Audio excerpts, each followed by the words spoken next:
हारले आपने सिला आपने ओए यस्तो रहेछ नि त यसरी बान्नु है खुट्टाले एक समाउनु त खुट्टा पहिले आयो यो पछाडि नबाउनु त्यो समाउनु त गएर उता गएर के बुढा त्यो छोड्यो भने चाहिँ ऊ हुन्छ जान्छ नि त फेरि आसिन अनि ये लादै भी चलाइछ न अहिले धेरै समाउनु है मलाई मात्रै पाप लाग्छ बढी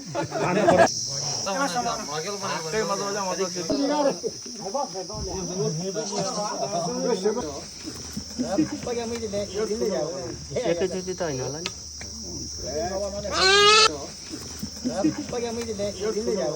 एकैचोटि त होइन होला नि